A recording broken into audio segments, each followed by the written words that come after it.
Hello everyone, welcome back to the channel. Hoping you are doing great. So last video में हमने accounting standard 3 revise में जो format दिया हुआ था हमने वो स्टडी किया था। सो आज इसी चैप्टर को हम फर्दर कंटिन्यू करेंगे और आज हम स्टडी करेंगे कि जो हमें क्वेश्चन में डिफरेंट एक्टिविटीज़ दे रखी होती हैं उसको हम ऑपरेटिंग में कैसे क्लासीफाई करते हैं, इन्वेस्टिंग में कैसे और फाइनेंसिंग में कैसे। और इसके बाद मैं आपको हर एक इंडिविजुअल एक्टिविटी का एक एक न्यूमेरिकल कराऊंगा और फिर हम इसके बड़े क्वेश्चन करेंगे। सो चलिए पढ़ते हैं फिर।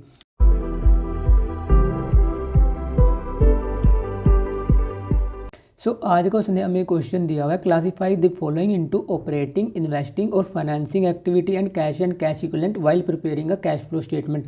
मतलब कि उसने हमें डिफरेंट एक्टिविटीज़ दे रखी है और कितनी दे रखी है 29 एक्टिविटीज़, जो कि हमें क्लासीफाई करनी है इन 4 कैटेगरीज में। पहले मैं आपको सिंपल से क्वेश्चन कराऊंगा, फिर मैं ऐसे ही क्वेश्चन बताऊंगा कि जब ये हम इससे कैश फ्लो कैसे प्रिपेयर करते हैं। अभी मैं सिर्फ आपको क्लासीफाई करना सिखा रहा हूँ। पहली एक्टिविटी दी है उसने हमें कैश सेल। और आपको पता है 2 टाइप के एंटरप्राइज होते हैं अपने पास, एक होते हैं फाइनेंशियल और दूसरे होते हैं नॉन फाइनेंशियल। फाइनेंशियल कौन से होते हैं? जिनका मेन एम क्या होता है? लोन से डील करना, मतलब कैश से डील करना। जैसे कि आपके बैंक हो गए, इन्वेस्टमेंट कंपनी होगी, म्यूचुअल फंड हो गए, ये सब होते हैं आपके फाइनेंशियल एंटरप्राइज, जिनका मेन काम क्या होता है? पैसे को डिपॉजिट कराना, लोन देना। इनका काम ये होता है शेयर परचेज करना, शेयर को सेल करना। और जो आपके नॉर्मल दूसरे फर्म होते हैं, जैसे कि जिनको हम बोलते हैं नॉन फाइनेंसिंग एंटरप्राइज, इसमें कौन कौन से आते हैं? जैसे कि आपकी ट्रेडिंग कंपनी होगी, मैन्युफैक्चरिंग कंपनी होगी, जिनका मेन एम क्या है? गुड्स को प्रोड्यूस करना और उनको सेल करना। ऑपरेटिंग और फाइनेंसिंग एक्टिविटी मैंने किस हिसाब से क्लासीफाई कर रखी है? एफ का मतलब है फाइनेंशियल एंटरप्राइज, एन एफ का मतलब है नॉन फाइनेंशियल एंटरप्राइज, क्योंकि इस क्वेश्चन में उसने हमें स्पेशली पूछा हुआ है। जैसे कि एक्टिविटी नंबर 8 में उसने स्पेशली पूछा है कि हमें जो एक्टिविटी दी है इसको हमें फाइनेंशियल और नॉन फाइनेंशियल कंपनी के पॉइंट ऑफ व्यू से स्पेसिफाई करना है। इसलिए मैंने यहाँ पे फाइनेंशियल और नॉन फाइनेंशियल एडवांस में लिख लिया। उसने हमें फर्स्ट एक्टिविटी दी हुई है कैश सेल। अब कैश सेल क्या होती है? ऑपरेटिंग एक्टिविटी, क्योंकि मेन बिजनेस क्या होता है? बिजनेस का मेन एम होता है सेल करना और उससे कैश रिसीव करना। ऑपरेटिंग एक्टिविटी किस में आएगी? ऑपरेटिंग एक्टिविटी आएगी आपकी नॉन फाइनेंशियल की। क्या होती है ये होती है मेन उसकी ऑपरेटिंग एक्टिविटी। ऑपरेटिंग एक्टिविटी को हम यहाँ पर लिखेंगे। और उसके बाद उसने हमें सेकंड आइटम दिया हुआ है cash received from trade receivable, मतलब कि हमें ट्रेड रिसीवेबल से कैश मिला। ये भी किस टाइप की एक्टिविटी है? ये भी ऑपरेटिंग एक्टिविटी है। इसको भी हम कहाँ पे लिखेंगे? इसको भी लिखेंगे हम ऑपरेटिंग एक्टिविटीज़ में। उसके बाद उसने दिया हुआ है कि हमने बिल्डिंग परचेज करी। ये किससे रिलेटेड है? ये है आपके एसेट्स से रिलेटेड। एसेट्स भी कौन से? Long term assets. Long term assets किस में आते हैं? ये आते हैं आपके इन्वेस्टिंग एक्टिविटी में। परचेज ऑफ बिल्डिंग कहाँ पे आएगी? ये आएगी आपकी इन्वेस्टिंग एक्टिविटी में। उसके बाद उसने दिया हुआ है हमें सेल ऑफ बिल्डिंग। पहले हमने परचेज करी, अब हमने सेल कर दी। सेल भी किस में आएगी? सेल भी आएगी आपकी इन्वेस्टिंग एक्टिविटी में। एक्टिविटी नंबर 4 यहाँ पे आएगी। उसके बाद उसने हमें दिया हुआ है इशू ऑफ शेयर कैपिटल और डिबेंचर्स, मतलब कि हमने शेयर कैपिटल इशू करी है, डिबेंचर्स इशू किए हैं। इससे हमने क्या किया? फाइनेंस अरेंज किया है। फाइनेंस अरेंज होता है वो कहाँ पर आता है? फाइनेंसिंग एक्टिविटी में। एक्टिविटी नंबर 5 कहाँ पे आएगी? एक्टिविटी नंबर 5 आएगी यहाँ पे। उसके बाद उसने हमें दिया है buy back of equity shares, मतलब कि हमने इक्विटी शेयर्स बाय बैक कर लिए। जब इक्विटी शेयर्स बाय बैक होते हैं वो कहाँ पर आते हैं? वो आते हैं आपके फाइनेंसिंग एक्टिविटी में, क्योंकि इससे बिजनेस से फाइनेंस क्या जा रहा है? बाहर जा रहा है। और इसके बाद उसने नेक्स्ट एक्टिविटी दी है हमें डिविडेंड पेड। क्या किया हमने? डिविडेंड पे किया है। डिविडेंड किस पे होता है? जो हमने शेयर्स इशू कर रखे हैं। इशू ऑफ शेयर्स किस टाइप की एक्टिविटी है? फाइनेंसिंग। जो उनको रिटर्न पे होगी वो भी किस में जाएगी? फाइनेंसिंग में। डिविडेंड पेड कहाँ पे आएगा? डिविडेंड पेड आएगा फाइनेंसिंग एक्टिविटी में।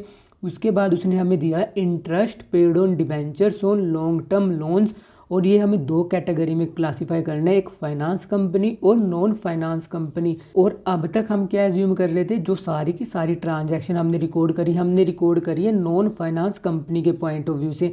बट अगर वो आपको स्पेशली दे देता है क्वेश्चन में कि फाइनेंस के हिसाब से भी क्लासीफाई करो, नॉन फाइनेंस के हिसाब से भी, तब आपको ऐसे 2 कैटेगरी बनानी है।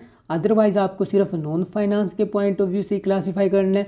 अगर वो स्पेशली बोल दे कि फाइनेंशियल कंपनी के पॉइंट ऑफ व्यू से भी क्लासीफाई करो, तब फाइनेंशियल का कॉलम बनाना है, एक बनाना है नॉन फाइनेंशियल का। जो इंटरेस्ट पेड होगा लॉन्ग टर्म लोन पे, फाइनेंशियल कंपनी की होती है जिसका मेन एम होता है जैसे कि डिबेंचर्स इशू करना, डिबेंचर्स को परचेज करना, सेल करना। तो उसकी तो क्या होगी है, उसकी होगी है नॉर्मल एक्टिविटी। सो क्योंकि उसकी नॉर्मल एक्टिविटी है, सो एक्टिविटी नंबर 8 में जो फाइनेंशियल कंपनी है वो किस में आएगी, वो आएगी फाइनेंशियल की ऑपरेटिंग एक्टिविटी। सो यहाँ पे लिख लेता हूँ मैं 8A। बट अब जो आपके नॉर्मल एंटरप्राइज हैं जैसे कि मैन्युफैक्चरिंग कंपनी है, उसके लिए तो ये फाइनेंशियल एक्टिविटी है। फाइनेंशियल एक्टिविटी क्यों है, क्योंकि उसने फाइनेंस अरेंज किया, और जो फाइनेंस अरेंज करने की कॉस्ट होती है वो भी कहाँ पर आती है, वो भी आती है आपकी फाइनेंसिंग कैटेगरी में। सो यहाँ पर क्या आएगा 8B नॉन फाइनेंशियल कंपनी के हिसाब से कहाँ पे आएगा, फाइनेंसिंग में, और फाइनेंशियल कंपनी के हिसाब से आएगा ये ऑपरेटिंग एक्टिविटीज़ में। उसके बाद उसने दिया हमें कैश परचेजेज। कैश परचेजेज की होती है, कैश परचेजेज होती है अपनी ऑपरेटिंग एक्टिविटी, सो ये आएगी नॉन फाइनेंशियल में। और उसके बाद हमें नेक्स्ट एक्टिविटी दी है cash pay to trade payable. So trade payable को भी जो कैश पेमेंट होगी वो भी क्या होती है, ऑपरेटिंग एक्टिविटी। सो ये भी नॉन फाइनेंशियल कैटेगरी में ऑपरेटिंग एक्टिविटीज़ में क्लासीफाई होगा। उसके बाद उसने नेक्स्ट एक्टिविटी दी है redemption of debenture and preference share. अब डिबेंचर्स और प्रेफरेंस शेयर की जो रिडम्पशन होती है ये नॉन फाइनेंशियल कंपनी के लिए क्या होती है, फाइनेंसिंग एक्टिविटी। सो इसको हम कहाँ पे क्लासीफाई करेंगे, इसको क्लासीफाई करेंगे हम फाइनेंसिंग एक्टिविटी में। अब उसने इसके बाद हमें दिया हुआ है repayment of long term loan. Long term loan भी किस में आता है, फाइनेंस में। और जब वो सारी एक्टिविटी जो फाइनेंस से रिलेटेड होती है वो कहाँ पर जाती है, फाइनेंसिंग में। किसकी कैटेगरी में, जब नॉन फाइनेंशियल का केस दियो। और उसने जब तक क्वेश्चन में कुछ नहीं बोला कि फाइनेंस के पॉइंट ऑफ व्यू से क्लासीफाई करना है या नॉन फाइनेंशियल कंपनी के पॉइंट ऑफ व्यू से क्लासीफाई करना है, तो आप हमेशा जो कैश फ्लो प्रिपेयर करोगे वो नॉन फाइनेंसिंग कंपनी के पॉइंट ऑफ व्यू से स्पेसिफाई करोगे, प्रिपेयर करोगे। नॉन फाइनेंसिंग कंपनी कौन सी होती है, जिनका मेन एम होता है गुड्स को प्रोड्यूस करना, सेल करना, ट्रेड करना। ट्रेड करना मतलब परचेज करके सेल कर देना। और फाइनेंसिंग कंपनी कौन सी होती है, जिनका काम होता है जैसे कि लोन देना, जैसे कि बैंक हो गया आपका, म्यूचुअल फंड कंपनी हो गया, जिनका मेन एम होता है शेयर्स परचेज करो, उनको सेल करो। सो जो एक्टिविटी नंबर 12 है ये कहाँ पर आएगी, ये आएगी आपकी फाइनेंसिंग एक्टिविटी में। उसके बाद एक्टिविटी नंबर 13 है ऑफिस एक्सपेंसेस। सो ऑफिस एक्सपेंसेस के होते हैं operating activity. Selling and distribution expenses के होते हैं, ये भी आपकी ऑपरेटिंग एक्सपेंसेस होते हैं, इसलिए ये भी ऑपरेटिंग एक्टिविटी में आएगा। और मैन्युफैक्चरिंग एक्सपेंसेस भी होते हैं आपके ऑपरेटिंग एक्सपेंसेस। सो ये कहाँ पे आएंगे, ये आएंगे आपके ऑपरेटिंग एक्टिविटी में। सो एक्टिविटी नंबर 13, एक्टिविटी नंबर 14 और एक्टिविटी नंबर 15 कहाँ पे आएंगे, ये आएंगे आपके ऑपरेटिंग एक्टिविटी में। उसके बाद उसने हमें दिया है कि परचेज ऑफ गुडविल। अब गुडविल क्या होती है, गुडविल होती है आपकी नॉन करंट एसेट। सो सारी एसेट से रिलेटेड एक्टिविटी कहाँ पे जाती है, इन्वेस्टिंग एक्टिविटी में। सो एक्टिविटी नंबर 16 आएगी आपकी इन्वेस्टिंग में। उसके बाद दिया हुआ है सेल ऑफ पेटेंट। ये क्या होता है, ये होता है non current asset. Non current में भी इंटेंजिबल। सो ये आएगा आपका इन्वेस्टिंग में। ऐसे ही उसने परचेज ऑफ इन्वेस्टमेंट दिया हुआ है, ये भी क्या होती है नॉन करंट इन्वेस्टमेंट। ये भी कहाँ पर आएगी, ये भी आएगी आपकी इन्वेस्टिंग एक्टिविटी में। सो एक्टिविटी नंबर 17 और एक्टिविटी नंबर 18 आएगी आपकी इन्वेस्टिंग एक्टिविटी में। और एक्टिविटी नंबर 19 में उसने हमसे स्पेशली पूछा है sale of investment by finance company और नॉन फाइनेंस कंपनी। अब जो फाइनेंशियल एंटरप्राइज है उसके लिए तो ये डेली का काम होगा। सो उसके लिए क्या होगी, ये ऑपरेटिंग। और जो नॉन फाइनेंशियल कंपनी होगी उसके लिए इन्वेस्टमेंट क्या होती है, उसके लिए इन्वेस्टमेंट होती है नॉन करंट एसेट। सो ये किस में जाएगी, इन्वेस्टिंग एक्टिविटी में। सो फाइनेंशियल कंपनी के लिए सेल ऑफ इन्वेस्टमेंट क्या होगी, operating activity. So activity number 19 है यहाँ पर आएगी। और नॉन फाइनेंशियल कंपनी के पॉइंट ऑफ व्यू से क्या होगी, investing activity. So activity number 19 point B non financial के पॉइंट ऑफ व्यू से कहाँ पर आएगी, ये आएगी आपकी इन्वेस्टिंग एक्टिविटी में। उसके बाद हमने कमीशन पे करी है, रॉयल्टी रिसीव करी है, ये क्या होती है, ये होती है हमारी operating activity. So activity number 20 आएगी हमारी ऑपरेटिंग एक्टिविटीज़ में। उसके बाद उसने हमें दिया हुआ है interest received on investment by finance company and non finance company. Finance company का तो ये डेली का काम है इंटरेस्ट रिसीव करना, पे करना। सो उसके लिए ऑपरेटिंग होगी। और जो दूसरी कंपनी है उसके लिए क्या होगी, उसके लिए होगी ये इन्वेस्टिंग एक्टिविटी। इन्वेस्टिंग एक्टिविटी क्यों होगी उसके लिए, क्योंकि इंटरेस्ट किस पे रिसीव करती है कंपनी, जो उसने इन्वेस्टमेंट कर रखी है। इन्वेस्टमेंट किस में आती है, इन्वेस्टिंग एक्टिविटी में। सो जो उस पर रिटर्न मिलेगी वो भी तो इन्वेस्टिंग एक्टिविटी में आएगी ना। इस वजह से जो फाइनेंसिंग कंपनी है उसके लिए कहाँ पे आएगी, उसके लिए आएगी ऑपरेटिंग एक्टिविटी में। सो एक्टिविटी नंबर 21 है आएगी ऑपरेटिंग में, और नॉन ऑपरेटिंग या नॉन फाइनेंसिंग कंपनी के पॉइंट ऑफ व्यू से कहाँ पे आएगी, ये आएगी आपकी इन्वेस्टिंग एक्टिविटी में। सो 21B आएगी यहाँ पर। इसके बाद उसने हमें नेक्स्ट एक्टिविटी दी है डिविडेंड रिसीव्ड ऑन शेयर। अब डिविडेंड रिसीव किया है किसने, शेयर्स पे, एक फाइनेंस कंपनी और दूसरी नॉन फाइनेंस। फाइनेंस कंपनी की तो ये ऑपरेटिंग एक्टिविटी होगी क्योंकि वो डेली डेली रिसीव करती है। नॉन फाइनेंस कंपनी तो अब साल में एक ही बार रिसीव करेगी। सो उसके लिए किस टाइप की एक्टिविटी होगी, ये होगी इन्वेस्टिंग, क्योंकि डिविडेंड किस पे रिसीव होता है, इन्वेस्टमेंट पे। सो जो एक्टिविटी नंबर 22A है वो आएगी यहाँ पर हमारी ऑपरेटिंग एक्टिविटी में, और जो एक्टिविटी नंबर 22B है वो किस में आएगी, वो आएगी अपनी इन्वेस्टिंग एक्टिविटी में। इसके बाद उसने हमें दिया हुआ है रेंट पेड। रेंट पेड क्या होता है, जो नॉर्मल एक्सपेंस है, नॉर्मल एक्सपेंस कहाँ पर जाता है, ऑपरेटिंग में। सो रेंट पेड कहाँ पे आएगा, ये आएगा आपका ऑपरेटिंग एक्टिविटी में। बट नेक्स्ट ट्रांजैक्शन उसने हमें दी है rent received if companies main business is property business और अदर बिजनेस। अब जो कंपनी जिसका मेन एम ही क्या है, प्रॉपर्टी में डील करना, जैसे कि वो बिल्डिंग रेंट पे देती है, रेंट पे परचेज करती है, सो उसके लिए क्या होगा, ये उसके लिए होगी ऑपरेटिंग एक्टिविटी। बट जो दूसरे बिजनेस हैं, जैसे कि कोई मैन्युफैक्चरिंग है, वो रेंट कब रिसीव करेगा, जब उसने अपनी बिल्डिंग किसी दूसरे को रेंट पे दे रखी है। सो उसके लिए वो क्या होगी, उसके लिए वो उसकी इन्वेस्टमेंट होगी। सो एक्टिविटी नंबर 24A कहाँ पर जाएगी, ये जाएगी हमारी ऑपरेटिंग एक्टिविटी में, क्योंकि उसका मेन बिजनेस क्या है, उसका मेन बिजनेस है प्रॉपर्टी को डील करना, उस पर रेंट पे देना, रेंट पे खरीदना। बट जो नॉर्मल एंटरप्राइज है उनके लिए क्या होगी, ये उनके लिए इन्वेस्टमेंट होगी। सो एक्टिविटी नंबर 24B आएगी आपकी इन्वेस्टिंग एक्टिविटी में। उसके बाद उसने हमें दिया हुआ है income tax paid. Income tax paid क्या होता है, नॉर्मल एक्टिविटी। अगर उसने कुछ स्पेसिफाई नहीं कर रखा कि ये इन्वेस्टमेंट से रिलेटेड था इनकम टैक्स या फाइनेंस एक्टिविटी से रिलेटेड था, तब हम इसको एज्यूम करेंगे ऑपरेटिंग एक्टिविटी। ऐसी जब इनकम टैक्स की रिफंड होगी वो भी कहाँ पर आएगी, वो भी आएगी आपकी ऑपरेटिंग एक्टिविटी में, जब तक वो स्पेसिफाई ना कर दे कि इनकम टैक्स इन्वेस्टमेंट से रिलेटेड है या फाइनेंसिंग एक्टिविटी से रिलेटेड है। सो तब तक हम उसको ऑपरेटिंग में ही क्लासीफाई करेंगे। सो एक्टिविटी नंबर 25 और एक्टिविटी नंबर 26 कहाँ पर आएंगी, ये आएंगी आपकी ऑपरेटिंग एक्टिविटीज़ में। उसके बाद उसने हमें दिया हुआ है bank balance, short term deposit in bank and investment in short term और marketable securities. So bank balance क्या होता है, कैश एंड कैश इक्विवेलेंट। ये मैंने कब बताया था आपको, जब मैंने प्रॉपर फॉर्मेट कराया था, उसमें मैंने कैश एंड कैश इक्विवेलेंट की डेफिनेशन कराई थी आपको। वहाँ पर मैंने बताया था आपको जो कैश एंड कैश इक्विवेलेंट है उसमें आता है आपका cash, bank balance, short term deposit with bank, और इसके अलावा मैंने क्या बताया था, जो आपके सेविंग अकाउंट में बैलेंस है और जो आपकी शॉर्ट टर्म या मार्केटेबल सिक्योरिटीज़ होती हैं वो सब किस में आती हैं, वो सब आती हैं कैश एंड कैश इक्विवेलेंट में। और इसके अलावा वो सारी इन्वेस्टमेंट जिसको आप विद इन 3 मंथ कैश में कन्वर्ट कर सकते हो, मतलब कि जिनमें इनसिग्निफिकेंट रिस्क है कि उनकी वैल्यू में चेंज हो जाएगा, उन सब को हम कहाँ पे कंसीडर करते हैं, उन सब को हम कंसीडर करते हैं कैश एंड कैश इक्विवेलेंट में। So cash and cash equivalent में क्या आएगा, कैश एंड कैश इक्विवेलेंट में आएगी आपकी एक्टिविटी नंबर 27, 28 और 29।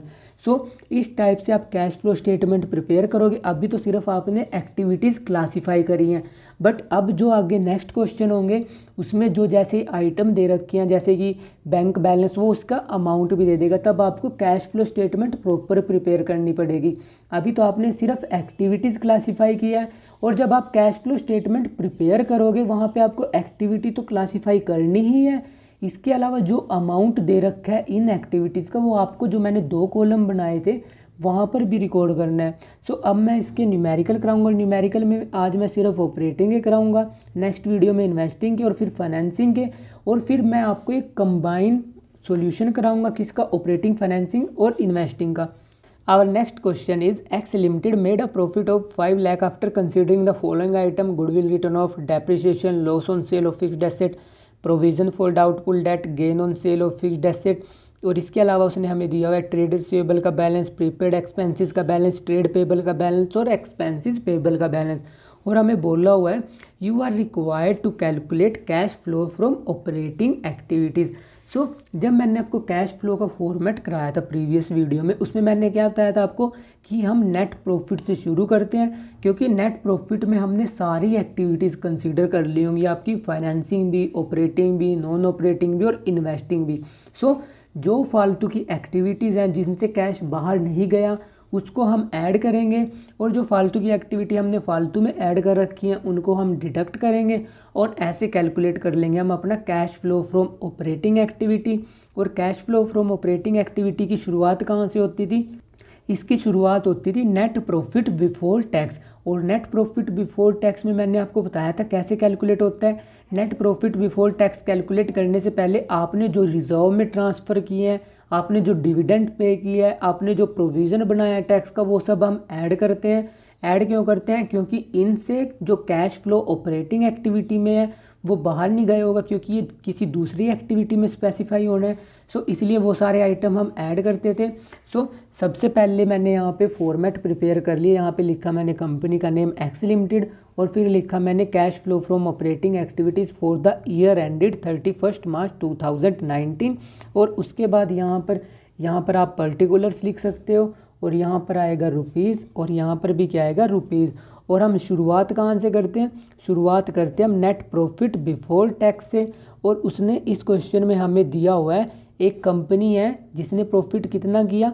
उसने प्रॉफिट अर्न किया है 5 लाख। सो हम यहाँ पर लिखेंगे नेट प्रॉफिट बिफोर टैक्स, और कितना है? ये दिया हुआ है उसने हमें 5 लाख। बट अगर वो इसके अलावा जो मैंने आपको फॉर्मेट में एडजस्टमेंट कराई थी, जैसे कि transfer to reserve, propose dividend, interim dividend, provision for tax, अगर वो सब दे रखो तो हमें इस अमाउंट में एडजस्टमेंट करनी होती है। एडजस्टमेंट कैसे करते हैं? हम यहाँ पे इसके आगे लिख देते हैं नोट नंबर 1, और फिर हम नेक्स्ट पेज पे नोट नंबर 1 शो कर देंगे, और वहाँ पे वो सारे आइटम जो ऐड करने हैं वो ऐड कर देंगे, जो लेस करने हैं वो लेस कर देंगे, और हम अमाउंट कैलकुलेट कर देंगे, और वो अमाउंट हम यहाँ पर पोस्ट कर देंगे। So net profit before tax ऐसे कैलकुलेट होता है। उसके बाद हम क्या करते हैं? उसके बाद हम करते हैं adjustment for non cash and non operating items. So यहाँ पर मैं लिख देता हूँ adjustment for non cash and non operating expenses. So क्योंकि आपको सब एडजस्टमेंट करनी होती है, क्योंकि जब आपने नेट प्रॉफिट कैलकुलेट की होगा वहाँ पर आपने नॉन कैश आइटम भी माइनस की होंगी, नॉन ऑपरेटिंग एक्सपेंसेस भी। बट क्योंकि हम कैश फ्लो कैलकुलेट कर रहे हैं ऑपरेटिंग एक्टिविटीज़ का, सो हमें ये सब ऐड करना पड़ेगा। और उसने क्वेश्चन में हमें क्या क्या दे रखा है? Goodwill written of. अब जब कंपनी ने गुडविल राइट ऑफ करी होगी, मतलब कि उसने सिर्फ गुडविल प्रॉफिट एंड लॉस में ट्रांसफ़र करी, इससे कैश तो बाहर गया नहीं। सो ये क्या करनी पड़ेगी हमें? ये करनी पड़ेगी ऐड। सो यहाँ पर मैं लिखूँगा गुडविल रिटर्न ऑफ, क्योंकि इससे बिजनेस से कैश तो बाहर गया नहीं। सो गुडविल रिटर्न ऑफ कितने करी है उसने? 5000 की। इसके अलावा उसने हमें दिया है depreciation of fixed tangible asset. So depreciation में बिजनेस से बाहर कोई कैश नहीं जाता। सो दूसरा आइटम क्या आएगा? दूसरा आइटम आएगा आपका डेप्रिसिएशन, क्योंकि डेप्रिसिएशन में भी कोई भी कैश आउटफ्लो नहीं होता। और डेप्रिसिएशन का अमाउंट कितने? डेप्रिसिएशन का अमाउंट दे रखा है 50,000। इसके बाद उसने हमें दिया हुआ है loss on sale of fixed tangible asset. अब जो लॉस हुआ है मशीनरी बेचने पे कितने का? 20,000 का। अब लॉस और जो कैश रिसीव हुआ होगा किस पे? मशीनरी बेचने से, वो कहाँ पर आना था? वो आना था आपका इन्वेस्टिंग एक्टिविटी में, क्योंकि ये ऑपरेटिंग एक्टिविटी तो होती नहीं। सो इसलिए जो लॉस हमने यहाँ पे शो कर दिया होगा प्रॉफिट एंड लॉस में, वो भी हमें क्या करना पड़ेगा? ऐड, क्योंकि हम सेपरेटली शो करेंगे कहाँ पर? इन्वेस्टिंग में। इसके लिए हम यहाँ पर लिखेंगे loss on sale of machinery, और इसको क्या करेंगे? हम ऐड करेंगे, क्योंकि जब हमने profit and loss statement prepare करी होगी वहाँ पे हमने इसको माइनस कर दिया होगा। सो इसलिए इसको हम यहाँ पर ऐड करेंगे। इसके बाद हमने प्रोविज़न फॉर डाउटफुल डेट बनाया है 10,000, क्योंकि प्रोविज़न में हम क्या करते हैं? जब प्रोविज़न बनाते हैं तो हम statement of profit and loss से कुछ पोर्शन प्रोविज़न में ट्रांसफ़र कर देते हैं, बट इससे बिजनेस से कोई भी कैश बाहर नहीं जाता। सो इसलिए प्रोविज़न को हम ऐड करेंगे। सो यहाँ पर लिखूँगा मैं प्रोविज़न फॉर डाउटफुल डेट, और अमाउंट कितना है? अमाउंट दिया हुआ है हमें 10,000। सो 5,000, 50, 20 और 10 को जब हम ऐड करेंगे ये कितना आ जाएगा आपका, ये आ जाएगा आपका 85,000। और उसके बाद उसने हमें दिया हुआ है gain on sale of fixed tangible asset land, land पे हमें गेन हुआ है कितने का, 7500 का। सो गेन हमने प्रॉफिट एंड लॉस में क्रेडिट कर दिया होगा, जबकि गेन कहाँ पर शोन है, इन्वेस्टिंग में। सो क्योंकि हम पहले ऑपरेटिंग का प्रॉफिट, ऑपरेटिंग का कैश फ्लो कैलकुलेट कर रहे हैं, सो इसलिए हम इसको यहाँ पर लेस करेंगे। सो लेस में क्या लिखूँगा मैं, गेन ऑन सेल, और क्या सेल करा हमने, लैंड, और कितना अमाउंट है 7500। सो 7500 को हमें यहाँ पे लेस करना है। सो पहले 5 लाख में जब आप 85,000 ऐड करोगे, ये कितना बन जाएगा आपका, ये बन जाएगा आपका 5,85,000। और इसमें से जब आप ये 7500 लेस करोगे, सो कितना बचेगा आपका, आपका बैलेंस बचेगा यहाँ पे 5,70,500 रुपये। सो ये जो हमने कैलकुलेट किया है, ये क्या आया अपना, ये आया अपना operating profit before working capital changes. मतलब कि वर्किंग कैपिटल की होती है हमारी करंट एसेट और करंट लायबिलिटी का डिफरेंस। सो अभी हमने वो नहीं कैलकुलेट किया। सो उसे कैलकुलेट करने से पहले जो हमारे ऑपरेटिंग प्रॉफिट आए वो कितने आए, वो आए हमारे 5,70,500। सो अब हमें जो वर्किंग कैपिटल की एडजस्टमेंट दी है हमें वो करनी पड़ेगी। फिर हमारा कैश फ्लो क्या आ जाएगा, cash flow from operating activities. So जो वर्किंग कैपिटल चेंजेस होंगे वो मैं नेक्स्ट पेज पे करूँगा। बस यहाँ पे अभी तक हमारे प्रॉफिट कितने आ चुके हैं, 5,70,500। सो इसको मैं नेक्स्ट पेज पे ब्रॉड फॉरवर्ड करूँगा क्योंकि यहाँ पे पेज फिनिश हो चुका है। और उसने वर्किंग कैपिटल में हमें क्या क्या आइटम्स दे रखे हैं, trade receivable, prepaid expenses, trade payable और एक्सपेंसेस पेबल। और हमें दे रखा है उसने जैसे 2018 का क्लोजिंग बैलेंस और 2019 का क्लोजिंग बैलेंस। जो 2018 का क्लोजिंग बैलेंस होगा वही 2019 का ओपनिंग बैलेंस होगा। और क्लोजिंग में से ओपनिंग बैलेंस जब हम डिडक्ट कर देंगे तब हमें पता लग जाएगा कि हमारे ट्रेड रिसीवेबल इंक्रीज़ हुए हैं या डिक्रीज़ हुए हैं। ऐसे ही हम एक्सपेंसेस पेबल को कैलकुलेट कर लेंगे, ट्रेड पेबल को कैलकुलेट कर लेंगे। और ये कैलकुलेट क्यों करते हैं हम, क्योंकि जब मैंने आपको फॉर्मेट बताया था वहाँ पर मैंने आपको बताया था जब हमारी करंट लायबिलिटी इंक्रीज़ होती है उसको हम ऐड करते हैं क्योंकि इससे कैश इनफ्लो होता है। और जो करंट एसेट इंक्रीज़ होते हैं उसको हम लेस करते हैं क्योंकि उससे कैश आउटफ्लो होता है। और इसका ही रिवर्स मैंने बताया था कि जो करंट एसेट हैं जब वो डिक्रीज़ होते हैं उसको ऐड करते हैं क्योंकि उससे कैश इनफ्लो होता है। और जो करंट लायबिलिटी अगर वो डिक्रीज़ होती हैं उसको हम माइनस करते हैं क्योंकि उससे क्या होता है, उससे कैश आउटफ्लो होता है। सो पहले मैं यहाँ पर लिख लेता हूँ क्योंकि उसने हमें दिया हुआ है, उसने हमें दे रखा है ट्रेड पेबल। और ट्रेड पेबल क्या हुए, 51,000 थे और लास्ट साल में कितने थे, 40,000, मतलब कि 11,000 इस साल में इंक्रीज़ हो चुके होंगे। सो यहाँ पर मैं लिखूँगा ऐड, और ऐड में क्या लिखूँगा मैं, increase in current liabilities. So current liabilities में कितना इंक्रीज़ हुआ है, इसमें इंक्रीज़ हुआ है हमारा, क्या इंक्रीज़ हुआ है, ट्रेड पेबल। ट्रेड पेबल कितने से इंक्रीज़ हुए, 51,000 पे इंक्रीज़ हुए हैं। और पिछले साल कितने थे, 40,000। 51,000 माइनस 40,000 कितने, 11,000। सो यहाँ पर लिख देता हूँ मैं ट्रेड पेबल। और ये कितने से इंक्रीज़ हुए, ये इंक्रीज़ हुए हमारे 11,000 से। सो अब बैलेंस कितना बचा है, अब बैलेंस बचा अपना 5,88,500 रुपीज़। उसके बाद जो हमें ट्रेड रिसीवेबल दे रखे हैं वो क्या हुए हैं, वो इंक्रीज़ हुए हैं। प्रीपेड एक्सपेंसेस भी इंक्रीज़ हुए हैं। और एक्सपेंसेस पेबल जो हमारी करंट लायबिलिटी है वो डिक्रीज़ हुई है। सो इन तीनों से क्या हुआ होगा, इन तीनों से कैश आउटफ्लो हुआ होगा। सो ये तीनों कहाँ पर जाएंगे, इन तीनों को हम लेस करेंगे। सो लेस में क्या लिख लेता हूँ पहले, डिक्रीज़ इन करंट लायबिलिटी। और करंट लायबिलिटी में क्या डिक्रीज़ हुआ है, करंट लायबिलिटी में डिक्रीज़ हुआ है हमारा एक्सपेंसेस पेबल, क्योंकि एक्सपेंसेस पेबल क्या होता है, करंट लायबिलिटी। सो इससे क्या हुआ होगा, इससे हमारा कैश आउटफ्लो हुआ होगा। सो एक्सपेंसेस पेबल यहाँ पर आएगा। और कितने से एक्सपेंसेस पेबल रिड्यूस हुए हैं, 34,000 से 20,000, मतलब 14,000 के कम हो चुके हैं, मतलब 14,000 की हमने पेमेंट कर दी होगी। सो 14,000 हम क्या करेंगे, 14,000 हम लेस करेंगे। सो कितना आ जाएगा ये, जब आप इसमें से 588 में से 14,000 लेस करोगे ये आएगा आपका 0,058, 8 में से 4 गया 4, यहाँ पे आ जाएगा 8 में से 1 गया 7, ये आ जाएगा आपका 5,74,500। उसके बाद हमें एडजस्टमेंट करनी है किसकी, करंट एसेट्स की। और करंट एसेट्स क्यों है, करंट एसेट्स इंक्रीज हुए हैं, so increase in current assets को हम क्या करते हैं, इंक्रीज इन करंट एसेट्स को हम लेस करते हैं। सो यहाँ पर आएगा इंक्रीज इन करंट एसेट्स। और करंट एसेट्स में भी क्या क्या इंक्रीज हुआ है, पहले इंक्रीज हुआ है हमारा प्रीपेड एक्सपेंसेस। और प्रीपेड एक्सपेंसेस कितने से इंक्रीज हुए, ये इंक्रीज हुए हमारे 1000 से। और दूसरा हमारा क्या इंक्रीज हुआ है, ट्रेड रिसीवेबल, ये कितने इंक्रीज हुए, 52,000 थे साल की शुरुआत में, और लास्ट तक आते आते 78,000 हो चुके हैं। सो यहाँ पर लिखूँगा मैं ट्रेड रिसीवेबल। और ट्रेड रिसीवेबल कितने से इंक्रीज हुए, 78,000 में से अगर आप 52,000 लेस कर दोगे, सो ये आ जाएगा आपका 26,000। सो 26 + 1 कितना हो गया, ये हमें लेस करना है। सो लेस करने वाले को आप ऐसे ब्रैकेट में लिख सकते हो। सो यहाँ पर आ जाएगा 27,000। सो 57,450 में से जब आप ये लेस करोगे तब ये कितना बनेगा आपका, ये बनेगा आपका 0057।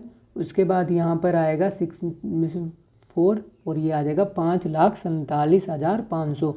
सो जो ये आपका अमाउंट आया है, ये क्या है आपका, ये आया आपका cash flow from operating activities.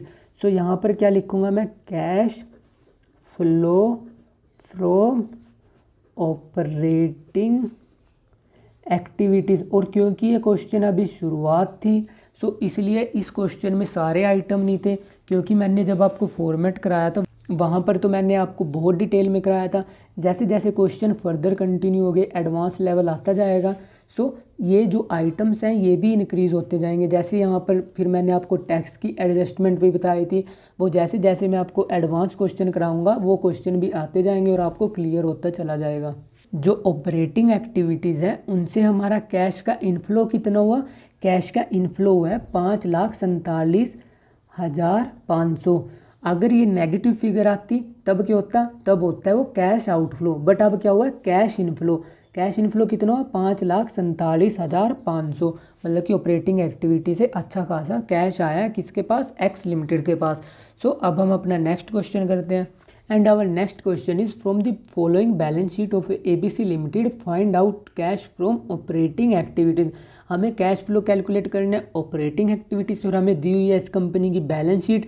Balance sheet में उसने हमें दिया है share capital, reserve and surplus, long term borrowing, trade payable, fixed asset, tangible assets, inventory, cash and cash equivalent. और इसके अलावा उसने हमें दिए हैं notes to account. Notes to account में उसने हमें क्या दिया हुआ है, रिजर्व एंड सरप्लस का नोट्स टू अकाउंट दिया है, long term borrowing, tangible assets, intangible asset, rate of return और डिबेंचर इशूड दे रखे हैं कि किस डेट को इशू है। और हमें दे रखी है उसने इन्वेस्टमेंट मेड, मतलब कि इस तारीख को हमने इन्वेस्टमेंट की है। सो अब इस क्वेश्चन को कैलकुलेट करने से पहले मैंने आपको क्या बताया था कि जब हम cash flow from operating activity से कैलकुलेट करते हैं, सो सबसे पहले हम कैलकुलेट करते हैं नेट प्रॉफिट बिफोर टैक्स। और इस क्वेश्चन में उसने हमें डायरेक्टली नहीं दे रखा नेट प्रॉफिट बिफोर टैक्स, क्योंकि उसने हमें ये भी दे रखा है रिजर्व एंड सरप्लस के नोट्स में कि जनरल रिजर्व में ट्रांसफ़र हुआ है। इसके अलावा उसने हमें प्रॉफिट एंड लॉस का बैलेंस दे रखा है। सो पहले हम क्या कैलकुलेट करें, नेट प्रॉफिट बिफोर टैक्स का हम वर्किंग नोट प्रिपेयर करेंगे। सो यहाँ पर सबसे पहले मैं लिख लेता हूँ रुपीज़ और यहाँ पर आएगा नेट प्रॉफिट बिफोर टैक्स। और क्योंकि यहाँ पे हमें क्या प्रिपेयर करना पड़ेगा, वर्किंग नोट, तो यहाँ पर मैं लिख देता हूँ ब्रैकेट में नोट नंबर 1। और जो वर्किंग नोट है कि नेट प्रॉफिट कितने आए वो मैं नेक्स्ट पेज पे कैलकुलेट करके दिखाऊंगा आपको। उसने हमें क्वेश्चन में दिया हुआ है रिजर्व एंड सरप्लस का बैलेंस 2017-2016 का। 2016 में जनरल रिजर्व में कितने थे, जनरल रिजर्व में थे 9500 रुपये। और 2017 में कितने हो गए, यहाँ पे लिख लेता हूँ मैं 2016 और 2017 में हो जाते हैं 15,000।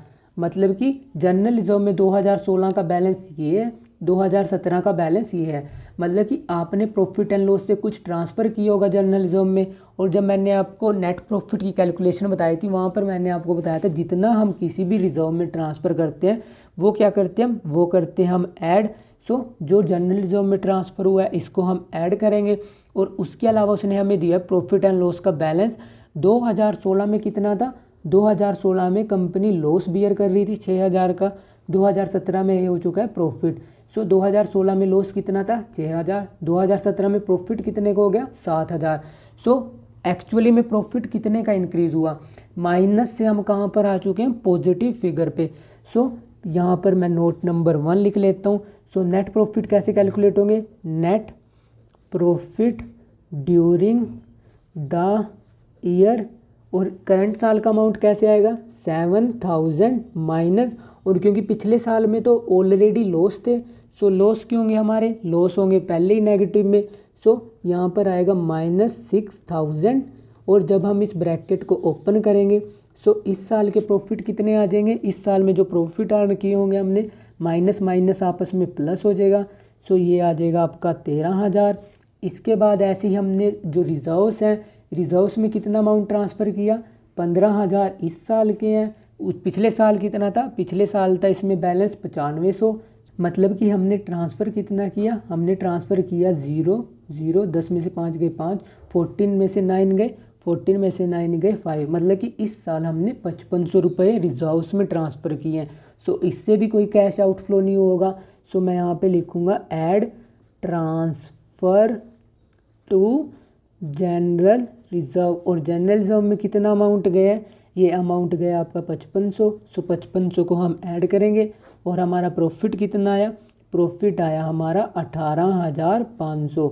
सो ये क्या आया, ये आया हमारा नेट प्रॉफिट बिफोर टैक्स, और नेट प्रॉफिट बिफोर टैक्स कितना आया, ये आया हमारा 18500। सो इस 18500 को अब हम उसमें जो फॉर्मेट बनाया हम इसको वहाँ पर ट्रांसफ़र करेंगे, क्योंकि इसके अलावा जो अदर एडजस्टमेंट है जैसे कि प्रोविज़न फॉर डाउटफुल डेट और किसी और प्रोविज़न में ट्रांसफ़र किए हों वो यहाँ पर दे नहीं रखे। सो इसको हम वहाँ पर ट्रांसफ़र करेंगे। हमने नेट प्रॉफिट बिफोर टैक्स कितना कैलकुलेट किया, ये कैलकुलेट किया हमने 18500।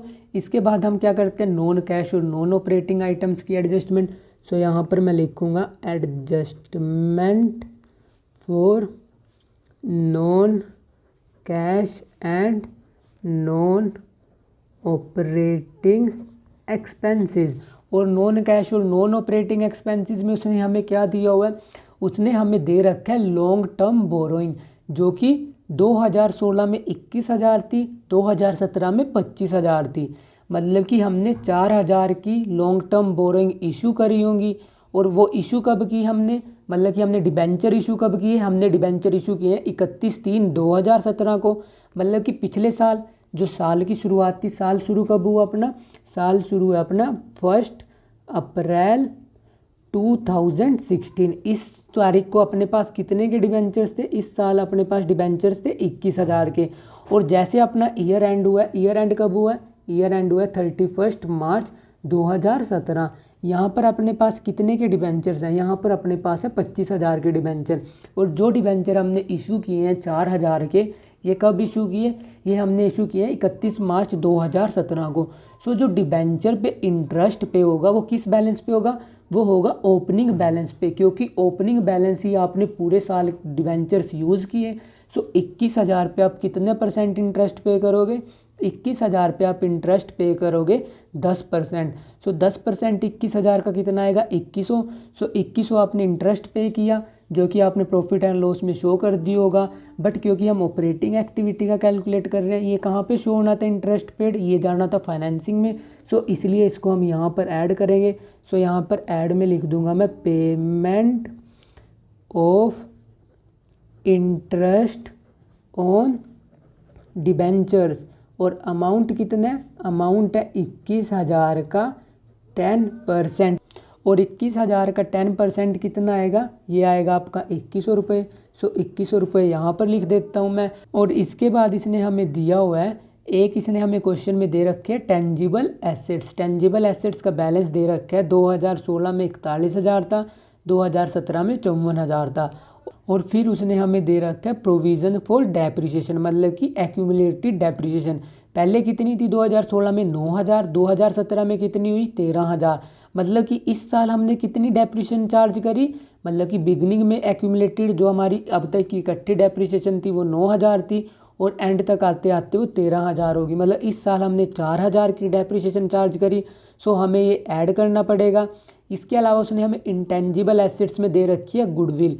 गुडविल 2016 में 10000 थी, 2017 में आके वो 8000 होगी, मतलब कि ओपनिंग बैलेंस 10,000 था, क्लोजिंग बैलेंस 8,000 हो गया, मतलब कि 2,000 की हमने राइट ऑफ कर दी। जब हमने राइट ऑफ कर दी होगी सो इससे बाहर तो कुछ पैसा गया नहीं होगा, सो इसलिए इसको भी हम ऐड करेंगे।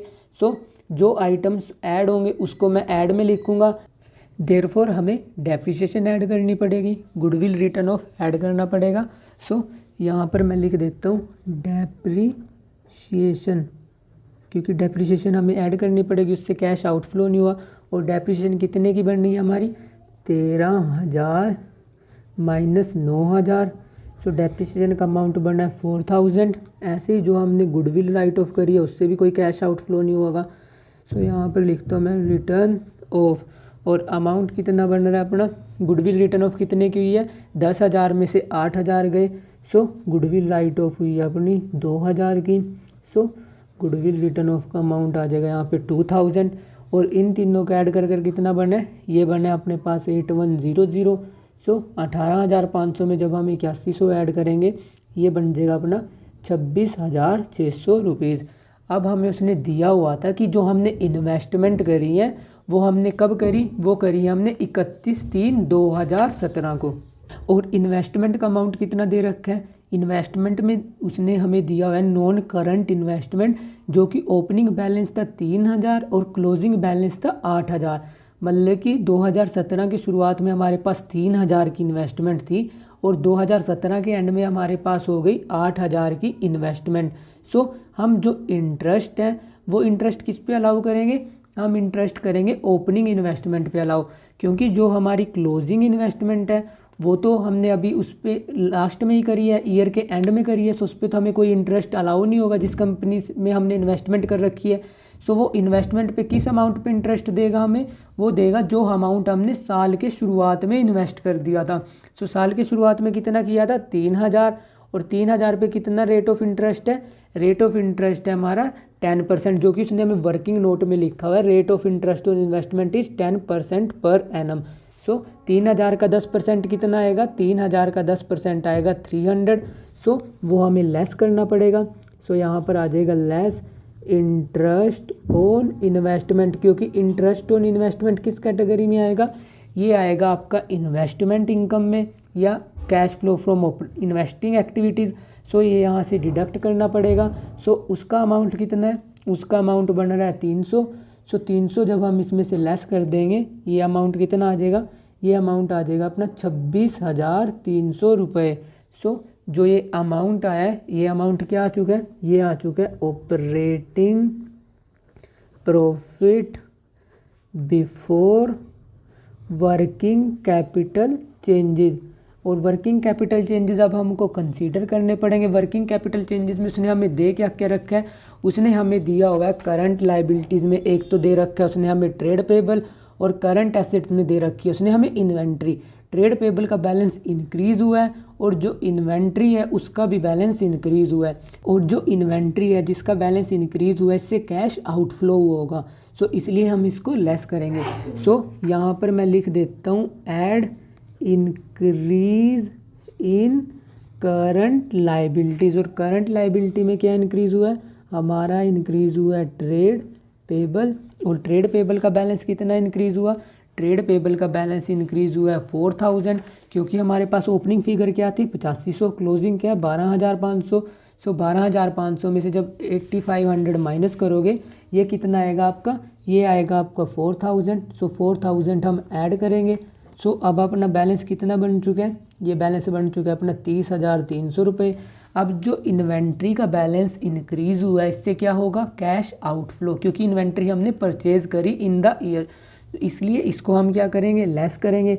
सो हम यहाँ पर लिखेंगे less increase in current assets. और करंट एसेट्स में किस में इंक्रीज़ हुआ है, इसमें इंक्रीज़ हुआ है हमारा इन्वेंट्री में। इन्वेंट्री कितने से इंक्रीज़ हुई है, अपने पास ओपनिंग बैलेंस क्या था, ओपनिंग बैलेंस था अपने पास 6,000, क्लोजिंग क्या 24,500।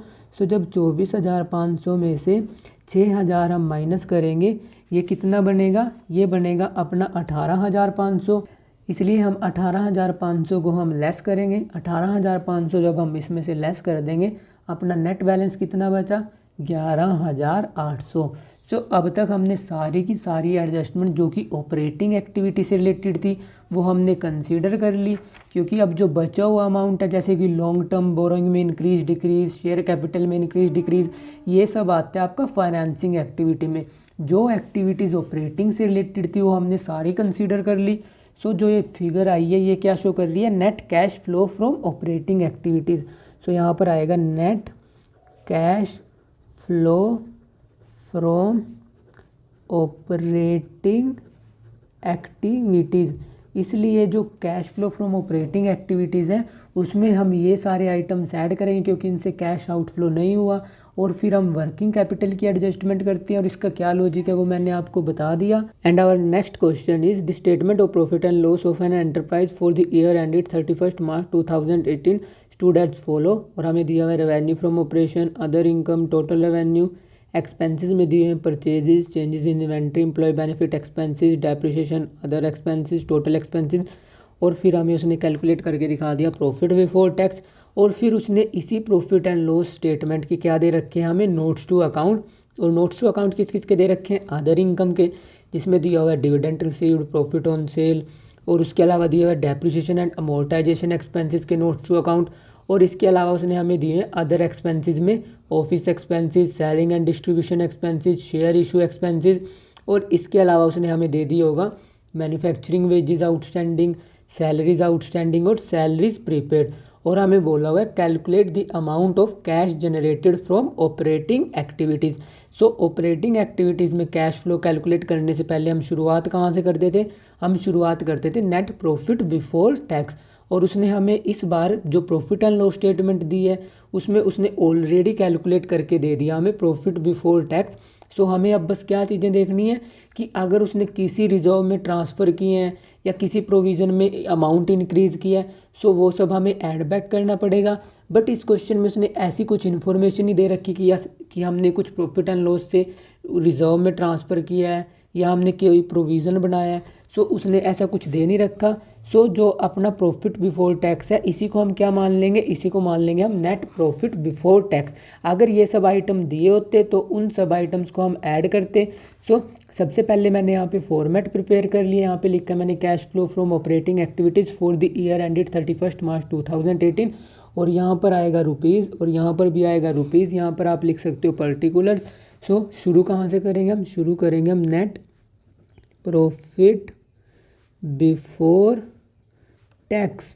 और कितना दिया हुआ है उसने क्वेश्चन में हमें, उसने क्वेश्चन में हमें दिया हुआ है 88,000। उसके बाद हम क्या करते हैं, हम करते हैं adjustment for non cash and non operating expenses. So यहाँ पर आएगा adjustment for non cash and non operating expenses. और नॉन कैश और नॉन ऑपरेटिंग एक्सपेंसेस में उसने हमें क्या दिया हुआ है, उसने दिया हुआ है हमें कि हमने एक तो डेप्रिसिएशन राइट ऑफ करी है और हमने गुडविल राइट ऑफ करी है। इसके अलावा उसने हमें अदर एक्सपेंसेस में क्या दिए हैं, एक तो ऑफिस एक्सपेंसेस। सो ऑफिस एक्सपेंसेस में तो कैश आउटफ्लो हुआ होगा और वो ऑपरेटिंग एक्टिविटी थी, सो इसलिए हम उसको ऐड बैक नहीं करेंगे। ऐसे ही जब हमने सेलिंग एंड डिस्ट्रीब्यूशन पे किया होगा उसमें भी कैश बाहर गए होगा, इसलिए हम उसको नहीं कंसिडर करेंगे। बट जो शेयर इशू एक्सपेंसेस हैं वो क्या है आपके, वो आपने प्रॉफिट एंड लॉस से जस्ट राइट ऑफ करे हैं। शेयर इशू एक्सपेंसेस तो आपने तभी पे कर दिए होंगे जब आपने एक्चुअली में शेयर इशू किए होंगे। सो ये उस टाइम के एक्सपेंसेस है। सो अब आप इनको राइट ऑफ करोगे, प्रॉफिट एंड लॉस से कोई भी कैश आउटफ्लो नहीं होगा। सो आप डेप्रिसिएशन, गुडविल और शेयर इशू एक्सपेंसेस को क्या करोगे, आप इन सब एक्सपेंसेस को ऐड करोगे। इसलिए मैं यहाँ पे लिखूँगा ऐड, और ऐड में हम क्या क्या ऐड करेंगे, number 1 expenses is hour of depreciation, और उसके बाद उसने हमें दिया हुआ है गुडविल रिटर्न ऑफ। सो यहाँ पर लिख देता हूँ मैं गुडविल रिटर्न ऑफ, और उसने हमें दिया हुआ है शेयर इशू एक्सपेंसेस जो कि हमने राइट ऑफ करे हैं। सो थर्ड एक्सपेंस आ जाएगा यहाँ पे share issue expenses return of, और अमाउंट कितना दिया हुआ है, डेप्रिसिएशन कितने की राइट ऑफ करी है हमने, डेप्रिसिएशन राइट ऑफ करी है हमने 55,000 की, गुडविल राइट ऑफ करी है हमने 20,000 की, और शेयर इशू एक्सपेंसेस हमने राइट ऑफ किए हैं 12,000 के।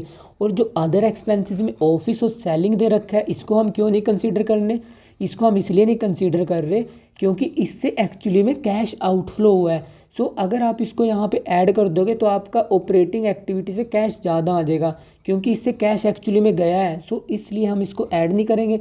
बट डेप्रिसिएशन, गुडविल और शेयर इशू एक्सपेंसेस में कोई भी कैश नहीं आउटफ्लो हुआ, इसलिए हम इसको ऐड कर रहे हैं। और इन तीनों को ऐड करने के बाद इन तीनों का टोटल कितना बन रहा है, इनका टोटल बन रहा है 87,000। सो 87,000 में जब आप 88,000 ऐड करोगे, ये कितना बन जाएगा आपका, ये बन जाएगा आपका 1,75,000।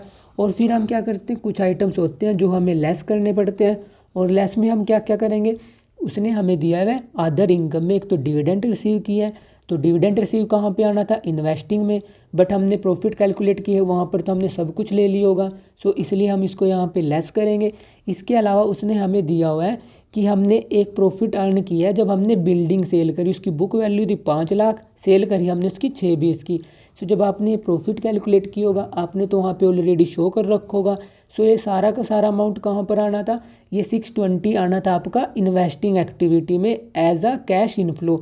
बट जब हमने नेट प्रॉफिट से शुरू किया है और हम पहले ऑपरेटिंग प्रॉफिट निकाल रहे हैं, ऑपरेटिंग कैश फ्लो निकाल रहे हैं, सो इसलिए हमें यहाँ पे क्या करना पड़ेगा, प्रॉफिट हमें यहाँ पर लेस करना पड़ेगा। सो लेस में मैं लिख देता हूँ यहाँ पे क्या क्या लेस होगा। एक तो आएगा आपका डिविडेंड रिसीव्ड, और उसके बाद क्या आएगा, उसके बाद आएगा यहाँ पे प्रॉफिट ऑन सेल। और इन दोनों का अमाउंट क्या दे रखा है, डिविडेंड दे रखा है उसने हमें 40,000 का, प्रॉफिट ऑन सेल दे रखा है उसने हमें 120 का। सो 40,000 यहाँ पर आएगा, 120 यहाँ पर आएगा, और इन दोनों को ऐड करने के बाद आपका बैलेंस कितना आया, ये बैलेंस आया आपका 160। सो 175 में से आपको डिडक्ट करना पड़ेगा, ये कितना आया आपका, ये आया आपका 15,000। सो जो ये प्रॉफिट आया है ये क्या आया, ये आया आपको operating profit before working capital changes.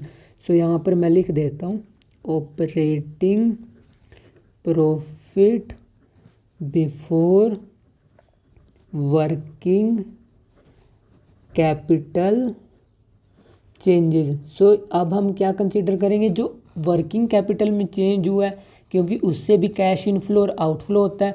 और वर्किंग कैपिटल में क्या आता है, करंट एसेट और करंट लायबिलिटी। सो अब हमें देखना पड़ेगा कि उसने जो हमें क्वेश्चन दिया उसने उसमें करंट एसेट और करंट लायबिलिटी के क्या क्या आइटम दिए हुए हैं। उसने पहले हमें दिया हुआ है एक्सपेंसेस में एक चेंजेस इन इन्वेंट्री, और इन्वेंट्री में उसने हमें क्या दिया हुआ है, एक दिया है opening inventory minus closing inventory. Opening कितने की थी, 1 लाख की, क्लोजिंग कितने की है, 130 की। मतलब कि आपने साल में 30,000 की एक्स्ट्रा इन्वेंट्री परचेज करी, सो इससे कैश आउटफ्लो हुआ होगा। सो इसलिए आपको इंक्रीज इन करंट एसेट क्या करने पड़ेंगे, लेस करने पड़ेंगे। इसके अलावा उसने दिया हमें मैन्युफैक्चरिंग वेजेस आउटस्टैंडिंग कितने की, 50,000 की। सो मैन्युफैक्चरिंग वेजेस आउटस्टैंडिंग है, आपने कोई वेजेस थी वो पे नहीं करी। सो बिजनेस में इससे क्या होगा, कैश का एक टाइप से इनडायरेक्टली इनफ्लो हो गया। वैसे आपको कैश पे करना पड़ता, बट आपने कैश पे नहीं किया, सो आपके बिजनेस में कैश का इनफ्लो हुआ है एक तरीके से। सो ये आपको ऐड करना पड़ेगा।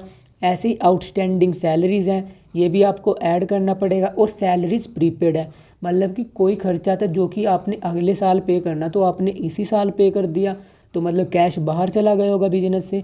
सो इसलिए आपको इसको क्या करना पड़ेगा, डिडक्ट करना पड़ेगा। सो पहले मैं ऐड के आइटम लिख देता हूँ। ऐड में उसने हमें दे क्या रखा है, सिर्फ इंक्रीज इन करंट लाइबिलिटी, और करंट लाइबिलिटी में उसने हमें दे क्या रखा है, सिर्फ आउटस्टैंडिंग वेजेस, और उसने हमें दिया हुआ है आउटस्टैंडिंग सैलरीज।